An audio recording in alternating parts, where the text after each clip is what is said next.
Shalom, Assalamualaikum, Nami Budaya, Salam Kebajikan.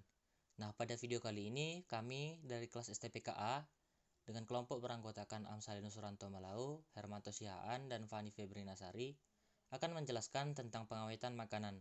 Nah, dalam video kali ini kami akan berfokus terhadap cara pengawetan dengan metode pendinginan. Pangan merupakan salah satu kebutuhan pokok yang sangat penting dalam kehidupan manusia. Pengolahan dan pengawetan bahan makanan memiliki interrelasi terhadap pemenuhan gizi masyarakat. Maka tidak mengherankan jika semua negara, baik negara maju maupun berkembang, selalu berusaha untuk menyediakan suplai pangan yang cukup, aman dan bergizi. Salah satu dengan melakukan berbagai cara pengolahan dan pengawetan pangan yang dapat memberikan perlindungan terhadap bahan pangan yang akan dikonsumsi.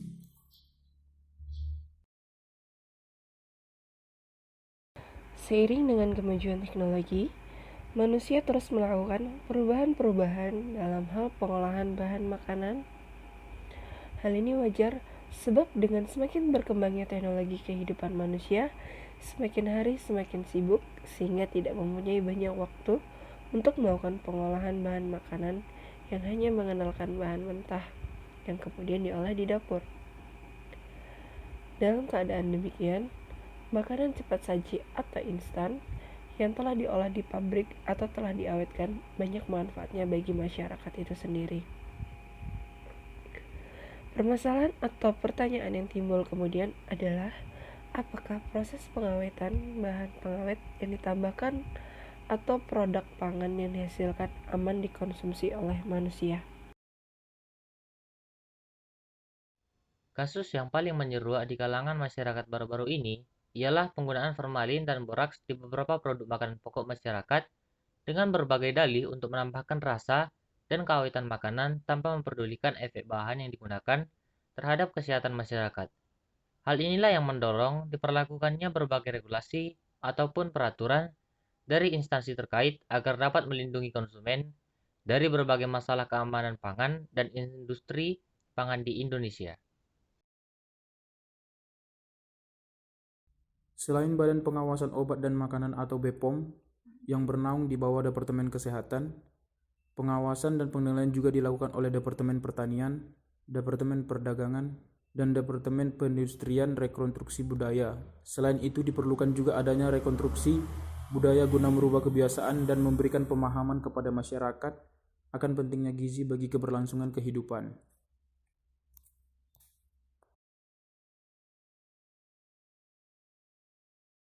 Jenis-jenis teknik pengolahan dan pengawetan makanan yaitu pendinginan, pengeringan, pengemasan, pengalengan, penggunaan bahan kimia pemanasan, teknik fermentasi, dan teknik iradiasi.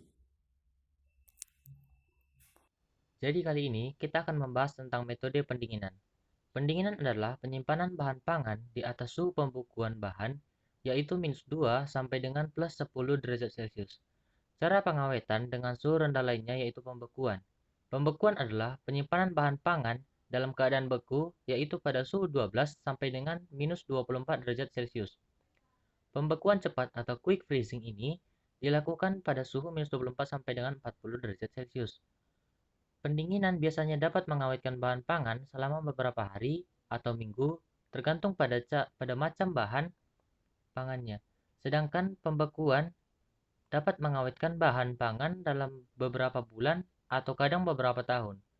Perbedaan lainnya antara pendinginan dan pembekuan adalah dalam hal pengaruhnya terhadap keaktifan mikroorganisme.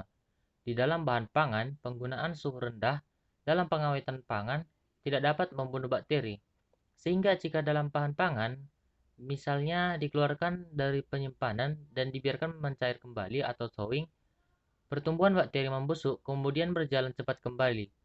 Pendinginan dan pembekuan masing-masing juga berbeda pengaruhnya terhadap rasa, tekstur, nilai gizi, dan sifat-sifat lainnya. Beberapa bahan pangan menjadi rusak pada suhu penyimpanan yang terlalu rendah. Pendinginan dapat dipergunakan sebagai metode pengawetan ikan.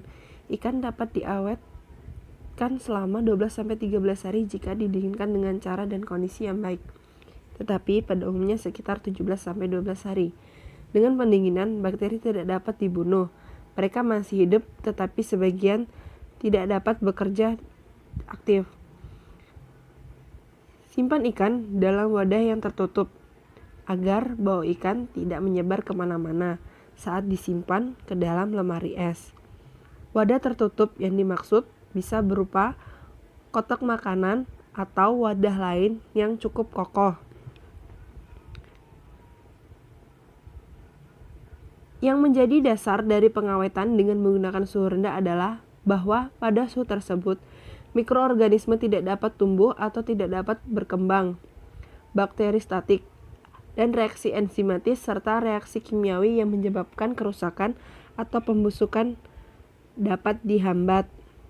Meskipun pada suhu rendah dapat menghambat proses metabolisme mikroorganisme, namun hal ini tidak berarti bahwa pada suhu rendah dapat mematikan seluruh mikroorganisme.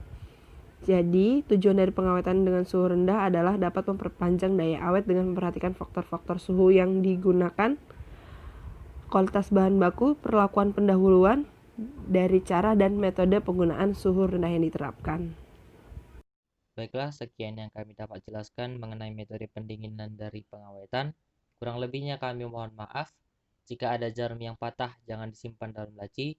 Jika ada kata-kata kami yang salah, mohon jangan disimpan dalam hati. Terima kasih.